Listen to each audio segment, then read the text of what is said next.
নমস্কাৰ আপোনাক স্বাগতম আপুনি চাই আছে মিড ডে 18 মই জয়ন্ত মাধৱ গোস্বামী আৰু মিড ডে 18ত আৰম্ভণিতে জনা মহানগৰীৰ এটা খবৰ পুনৰবাৰ বিতৰ্কৰ আৱৰ্তত হলি চাইল্ড স্কুলৰ বাছ চালকৰ পৰা এইবাৰ ড্ৰাগছৰ কণ্টেইনাৰ আৰু সিৰিঞ্জ উদ্ধাৰ কৰা হৈছে অভিভাৱকে ধৰি চালকক গটাই দিলে চানমাৰী আৰক্ষীক ধৃত বাছ চালকজনৰ নাম হৈছে নিতুমণি কলিতা নিতুমণিয়ে পূৰ্বে চলাইছিল চানমাৰী থানাৰ বাহন পুনৰ এবাৰ বিতৰ্কৰ আৱৰ্তত মহানগৰীৰ হলি চাইল্ড স্কুল ইয়াৰ পূৰ্বে চালকে ছাত্ৰীক অশালীন ব্যৱহাৰ তথা নিৰ্যাতন চলোৱাৰ গুৰুতৰ অভিযোগ উত্থাপন হৈছিল আৰু এইবাৰ হলি চাইল্ড স্কুলৰ বাছ চালকৰ পৰা জব্দ কৰা হৈছে ড্ৰাগছৰ কণ্টেইনাৰ আৰু সিৰিঞ্জ অভিভাৱকে ধৰি চালকক গটাই দিলে চানমাৰী আৰক্ষীক ধৃত বাছ চালকৰ নাম হৈছে নিতুমণি কলিতা নিতুমণিয়ে পূৰ্বে চলাইছিল চানমাৰী থানাৰ বাহন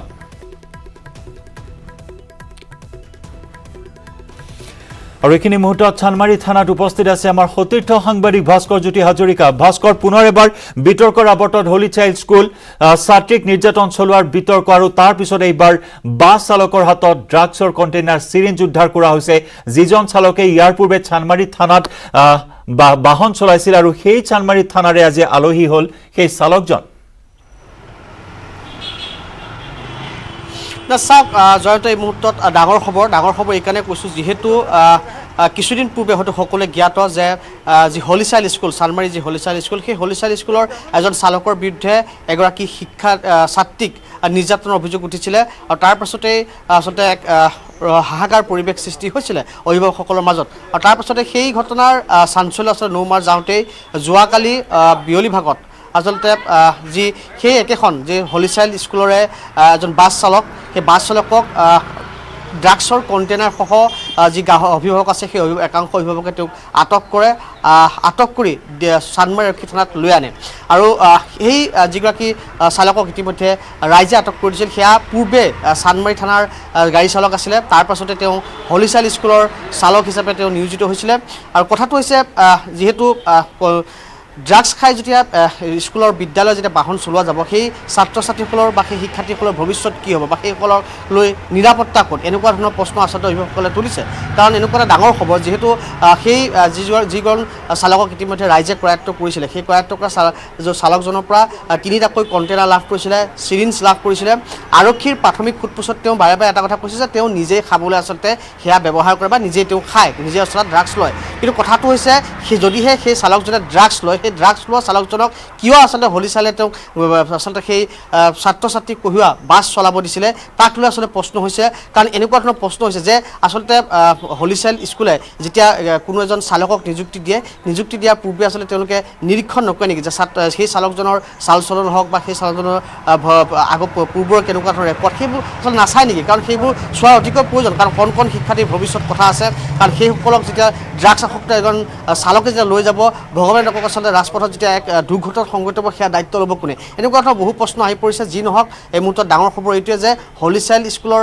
পুনৰ বিতৰ্কৰ মাজত সোমাই পৰিছে ছাত্ৰী নিৰ্যাতনৰ পাছত এইবাৰ চালকক আচলতে ড্ৰাগছ আৰু কণ্টেইনাৰ সহ ৰাইজে কৰায়ত্ব কৰি ৰাইজ তথা একাংশ অভিভাৱকে কৰায়ত্ব কৰি এই মুহূৰ্তত চানমাৰী আৰক্ষী থানাত গতাই দিছে আৰু মোৰ পিছফালে যি চানমাৰী আৰক্ষী থানা আছে তাত আচলতে সোধপোছ কৰি থকা হৈছে কিন্তু বাৰে এটা কথা কৈছে যে নিজেই খাবলৈ আচলতে সেই ড্ৰাগছখিনি লগত ৰাখিছিলে কিন্তু কথাটো হৈছে নিজেই খাই মানে অৰ্থাৎ সেই ড্ৰাগছ খাই আচলতে সেই স্কুলৰ বাহন চলায় গতিকে তেনে ক্ষেত্ৰত ছাত্ৰ ছাত্ৰীৰ ভৱিষ্যতক লৈ এই মুহূৰ্তত প্ৰশ্ন আহি পৰিছে জয়ন্ত নিশ্চয়কৈ শংকিত হৈ উঠিছে অভিভাৱকসকল আৰু অভিভাৱকসকলৰ তৎপৰতাত এই ভয়ংকৰ তথ্য সন্মুখলৈ আহিছে ছাত্ৰী নিৰ্যাতনৰ বিতৰ্ক আৰু এইবাৰ চালকৰ হাতত সিৰিঞ্জ উদ্ধাৰ কৰা হ'ল ড্ৰাগছৰ কণ্টেইনাৰ উদ্ধাৰ কৰা হ'ল ভাস্কৰ বিগত সময়ছোৱাত দেখিছোঁ যে ড্ৰাগছৰ বিৰুদ্ধে কঠোৰ হৈছে আৰক্ষী জিৰ' টলাৰেঞ্চ নীতি গ্ৰহণ কৰি ড্ৰাগছ বিৰোধী অভিযান চলাইছে গতিকে এই মুহূৰ্তত তেনেকুৱা কিবা তথ্য আছে নেকি এই চালকজনেও ড্ৰাগছৰ কিবা বেহাৰ সৈতে জড়িত থাকিব পাৰে নেকি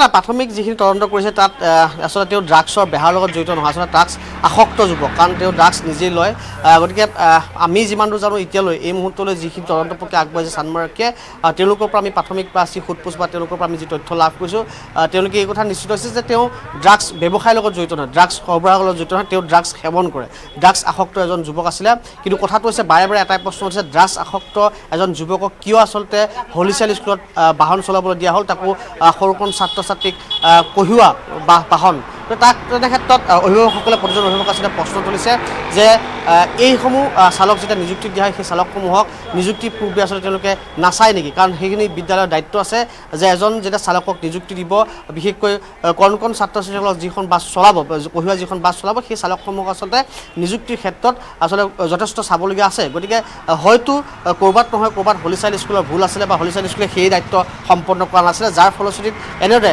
এজন ড্ৰাগছ আসক্ত যুৱক আচলতে বাহন যি স্কুলৰ বাহন চালক হিচাপে আছিলে আৰু সৌভাগ্যক্ৰমে যি অভিভাৱক তথা সচেতন ৰাইজৰ তৎপৰতাত আচলতে এই ঘটনা পোহৰলৈ আহিল। ৰাইজৰ অভিভাৱকৰ তৎপৰতাত আজি ধৰা পৰিল এই চালকজন। আৰু এই মুহূৰ্তত ভাস্কৰ আমি বিদায় জনাম আপোনাক। আমি পৰৱৰ্তী সময়ত আপোনাৰ জৰিয়তে হলি চাইল্ড স্কুল কৰ্তৃপক্ষৰো আমি প্ৰতিক্ৰিয়া লাভ কৰিবলৈ চেষ্টা কৰিম, কাৰণ অভিভাৱকসকলৰ এই মুহূৰ্তত এটাই প্ৰশ্ন, কিয় এনেদৰে এই ড্ৰাগছ আসক্ত চালকক বাহন চলাবলৈ অনুমতি প্ৰদান কৰা হ'ল? এইসমূহ বিষয় চোৱা নহয় নেকি এইসকল চালকক নিয়োগ কৰাৰ ক্ষেত্ৰত? এনেকুৱা ধৰণৰ বহু প্ৰশ্নৰ এই মুহূৰ্তত উদ্ৰেক ঘটিছে। অভিভাৱকসকলেও এই প্ৰশ্ন উত্থাপন কৰিছে। দেশৰ 10 কোটি কৃষকলৈ 20,000 কোটি টকা। হিমাচল প্ৰদেশৰ চিমলাত আয়োজিত গৰীব কল্যাণ সন্মিলনত ভাগ লৈ প্ৰধানমন্ত্ৰী নৰেন্দ্ৰ মোদীয়ে মুকলি কৰিব প্ৰধানমন্ত্ৰী কিষাণ আঁচনিৰ 11 সংখ্যক কিস্তি।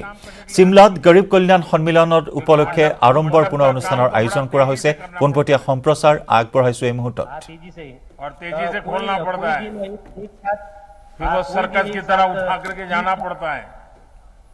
हाँ, जाना पड़ता है। तो ये और इससे सिवाय बैंक को लोन समय पे वापस कर रहे हो आप? हाँ, करेंगे कि करते हैं? वापस तो करेंगे। अच्छा,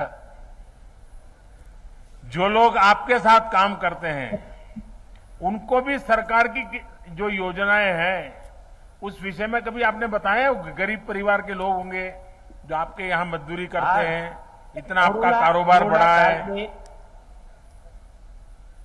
कोरोना काल में जो रसीकरण था सबको हमने रसी दिलवाई।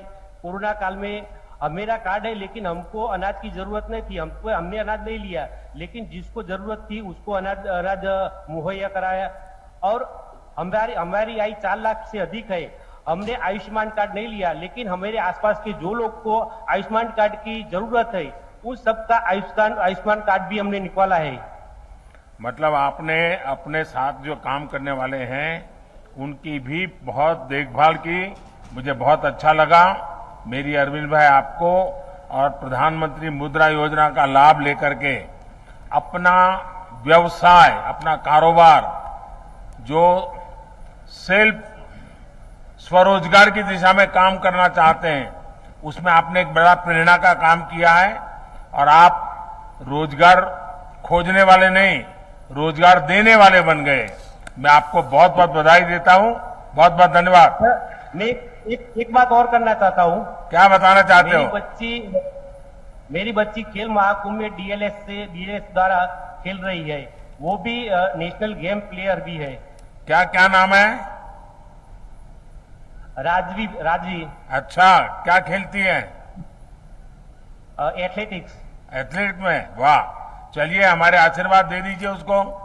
महसाना जिले ने तो इस बार ओलंपिक में ओलंपिक में भाविना ने नाम कमा दिया। महसाना जिले की बेटी ने, भाविना ओलंपिक से मेडल लेके आ गई। Thank you. हाँ, बहुत बहुत धन्यवाद माननीय प्रधानमंत्री जी। और अब हमारे साथ जुड़ रही हैं देवभूमि हिमाचल प्रदेश के सिरमौर जिले की समा देवी जी। समा देवी जी इस वक्त शिमला के इसी नमस्ते रिज मैदान में हमारे साथ मौजूद हैं। इनको प्रधानमंत्री किसान सम्मान निधि योजना, प्रधानमंत्री आवास योजना ग्रामीण, आयुष्मान योजना, मुख्यमंत्री गृहिणी सुविधा योजना का लाभ मिला है। समा देवी जी नमस्ते। नमस्कार सर। आप कहाँ रहती हो समा देवी जी? सर मैं सिरमौर से हूँ। सिरमौर रहती हो? हाँ जी सर। अच्छा, चलिए हम भी कभी सिरमौर आया करते थे। हाँ जी सर। हाँ।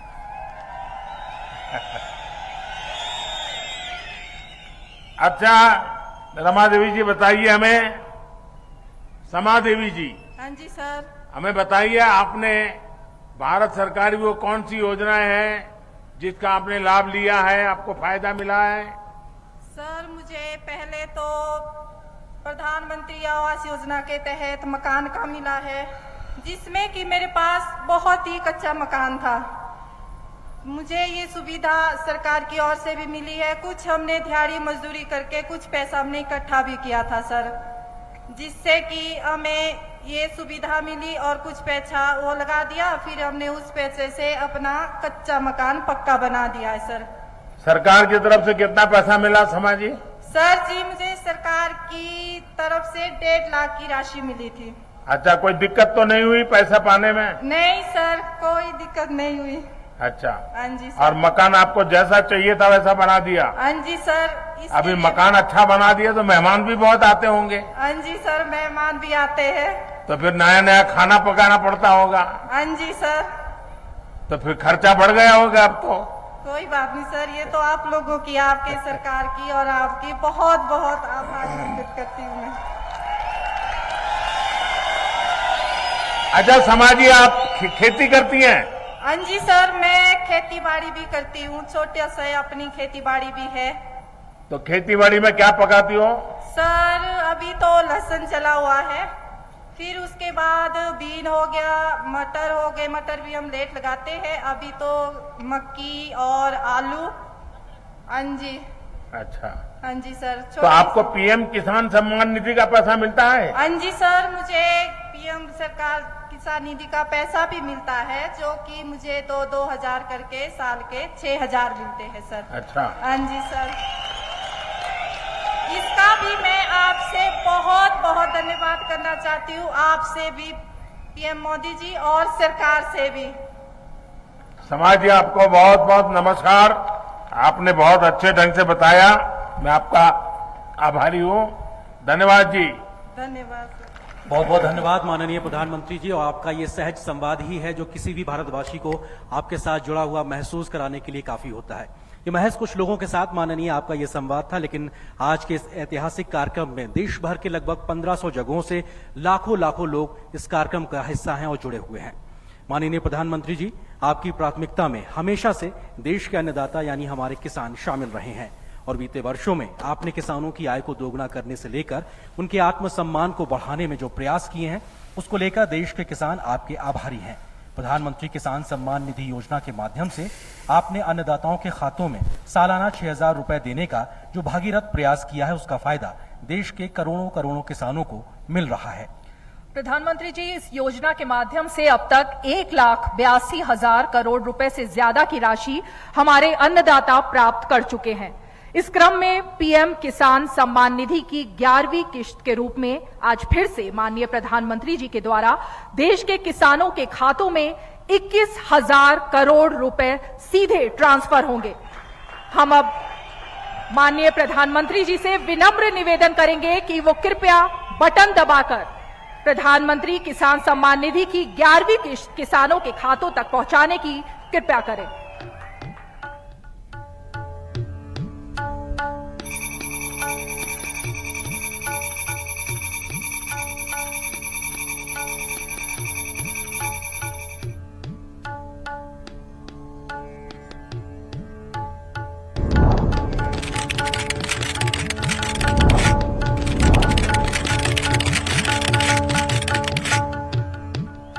निश्चित तौर से हमने देखा कि कैसे पारदर्शी व्यवस्था से डिजिटल भारत, डिजिटल इंडिया के माध्यम से देश के अन्नदाताओं के खातों में सीधे 21,000 करोड़ रुपए प्रधानमंत्री जी के हाथों से ट्रांसफर हुए हैं और लाभ पाने वाले किसानों की जो संख्या है वो 10 करोड़ है। और अपने आप में अगर आज तक की बात की जाए, अगर इस किश्त को 11वीं किश्त को मिला दिया जाए तो 2 लाख करोड़ से ज्यादा की रकम अब तक किसानों के खातों में पहुंच चुकी है।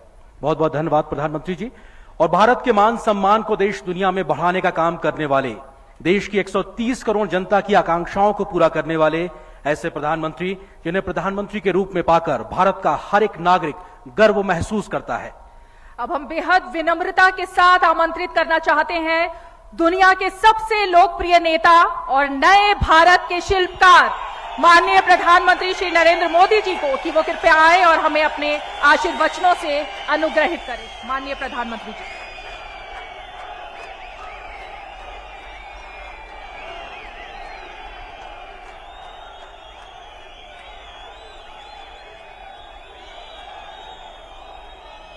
भारत माता की, भारत माता की। हिमाचल प्रदेश के गवर्नर श्रीमान राजेंद्र जी, यहां के लोकप्रिय और कर्मठ मुख्यमंत्री मेरे मित्र श्रीमान जयराम ठाकुर जी, प्रदेश के अध्यक्ष हमारे पुराने साथी श्रीमान सुरेश जी,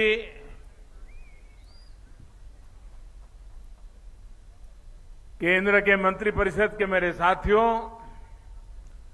सांसदगण, विधायकगण, हिमाचल के सभी जनप्रतिनिधिगण, आज मेरे जीवन में एक विशेष दिवस भी है और उस विशेष दिवस पर इस देवभूमि को प्रणाम करने का मौका मिले, इससे बड़ा जीवन का सौभाग्य क्या हो सकता है। आप इतनी बड़ी तादाद में हमें आशीर्वाद देने के लिए आए, मैं आपका बहुत बहुत आभार व्यक्त करता हूं।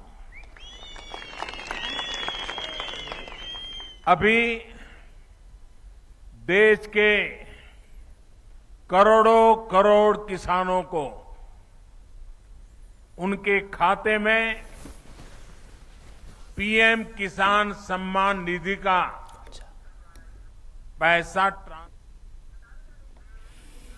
আৰু ইয়া সিমলাৰ পৰা আমি পোনপটীয়া সম্প্ৰচাৰ আগবঢ়াইছো আৰু এই কাৰ্যসূচীৰ পৰাই আজি ভাৰ্চুৱেল মাধ্যমেৰে দেশৰ বিভিন্ন প্ৰান্তত থকা বিভিন্ন জনহিতাৰ্থী আঁচনিসমূহৰ হিতাধিকাৰীসকলৰ সৈতে মত বিনিময় কৰিব প্ৰধানমন্ত্ৰী নৰেন্দ্ৰ মোদী আৰু ঠিক তেনেদৰে শিৱসাগৰৰ গড়গাঁও মহাবিদ্যালয় খেলপথাৰতো গৰীব কল্যাণ সন্মিলনৰ আয়োজন কৰা হৈছে। হিতাধিকাৰীক PMAYৰ অনুমোদন পত্ৰ প্ৰদান কৰে মুখ্যমন্ত্ৰী ডক্টৰ হিমন্ত বিশ্ব শৰ্মাই।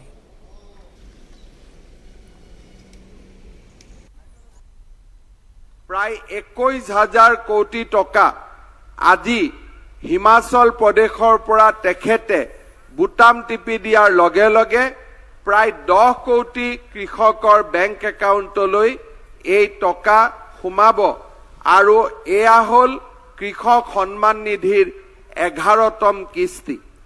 ইয়াৰ লগতে সংগতি ৰাখি প্ৰধানমন্ত্ৰী নৰেন্দ্ৰ মোদী ডাঙৰীয়াই আমাৰ ৰাজ্যখনৰ 5 লাখ দৰিদ্ৰ পৰিয়ালক প্ৰধানমন্ত্ৰী আৱাস যোজনাৰ গৃহ নিৰ্মাণৰ বাবে পুঁজি আবণ্টন কৰিছিলে। আজিৰ এই মহতো মহিয়ান আৰু পবিত্ৰ দিনটোত যিটো সময়ত প্ৰধানমন্ত্ৰী নৰেন্দ্ৰ মোদী ডাঙৰীয়াই হিমাচল প্ৰদেশৰ পৰা কৃষক সন্মান নিধিৰ পুঁজি মুকলি কৰিব, তাৰ প্ৰাক মুহূৰ্তত আমিও সমগ্ৰ অসমতে প্ৰধানমন্ত্ৰী আৱাস যোজনাৰ বাবে প্ৰধানমন্ত্ৰী নৰেন্দ্ৰ মোদী ডাঙৰীয়াই আমাক আবণ্টন দিয়া প্ৰধানমন্ত্ৰী আৱাস যোজনাৰ 5 লাখ ঘৰৰ প্ৰথম ইনষ্টলমেণ্ট অৰ্থাৎ 32,500 টকাকৈ আমি হিতাধিকাৰীসকলৰ বাবে মুকলি কৰি দিম।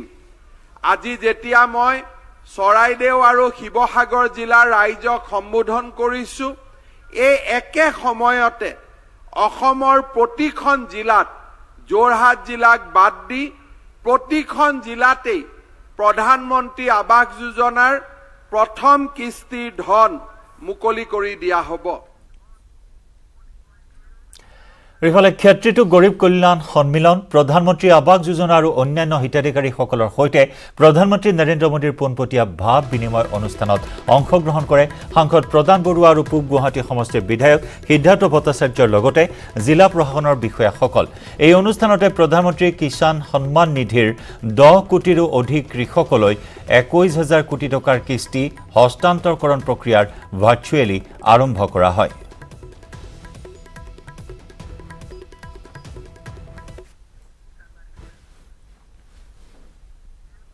মিড ডে 18ত পলকতে চাওঁ আহক কেইটামান খবৰ দক্ষিণ কামৰূপৰ জোৰশিমলীত চাঞ্চল্যকৰ হত্যাকাণ্ড পত্নীক ডিঙি চেপি হত্যা পাহান স্বামীৰ জোৰশিমলীৰ গছপুটা গাঁৱত সংঘটিত এই ঘটনা ডিঙি চেপি হত্যা কৰাৰ কথা স্বীকাৰ কৰে স্বামী হাবিজুৰে জোৰশিমলী আৰক্ষীয়ে গ্ৰেপ্তাৰ কৰে হত্যাকাৰী স্বামীক কৰিমগঞ্জত প্ৰেমৰ ভয়ংকৰ পৰিণতি কাজিয়া কৰি প্ৰেমিকাই ব্লেডেৰে ৰেপিলে প্ৰেমিকৰ ডিঙি সংকটজনক অৱস্থাত স্থানীয় ৰাইজে প্ৰেমিক ৰাজেশ বিশ্বাসক কৰিমগঞ্জ চৰকাৰী চিকিৎসালয়লৈ প্ৰেৰণ কৰে যদিও অৱস্থা গুৰুতৰ হোৱাত শিলচৰ মেডিকেল কলেজ হাস্পতাললৈ প্ৰেৰণ কৰা হয় প্ৰেমিকৰ মুখমণ্ডল আৰু ডিঙিত ব্লেডেৰে ৰেপি দিয়ে প্ৰেমিকাই মহানগৰীৰ গড়চুকত গ্ৰেপ্তাৰ কুখ্যাত গৰু চোৰ বাবুল আলী চুৰিকাণ্ডত ব্যৱহৃত এখন বলেৰো পিকআপ ভানো জব্দ কৰে আৰক্ষীয়ে 19 মেত গোৱালপাৰাৰ মাটিয়াৰ কাৰিপাৰা গাঁৱৰ পৰা চুৰি হৈছিল 5টা গৰু গহপুৰত বিশুদ্ধ খোৱা পানীৰ নামত জনস্বাস্থ্য কাৰিকৰী বিভাগে যোগান ধৰিছে বৰ বিষ জনস্বাস্থ্য কাৰিকৰী বিভাগৰ প্ৰকৃত স্বৰূপ উদঙাইছে ব্ৰহ্মাজান চিলথিয়া পানী যোগান আঁচনিয়ে আঁচনিখনৰ পানী টেংকিত ভৰি পৰিছে জাবৰ জোথৰ কীট পতংগ বান কমিলে দুৰ্দশাই যেন লগ এৰা নাই হোজাইৰ যমুনামুখৰ কৃষকৰ দবকাৰ ৰাজচক্ৰৰ অন্তৰ্গত চাংমাজি গাঁৱৰ কৃষকৰ মাজত এতিয়া হাহাকাৰময় পৰিৱেশ প্ৰলয়ংকাৰী বানে নষ্ট কৰি পেলাইছে হাজাৰ হাজাৰ বিঘা ধাননি পথাৰ ধানসমূহ পানীত ডুবি যোৱাত গেলি পচি বিনষ্ট হৈছে মিড ডে 18ৰ পৰৱৰ্তী অংশলৈ যোৱাৰ পূৰ্বে সময় হ'ল এটি চমু বাণিজ্যিক বিৰতিৰ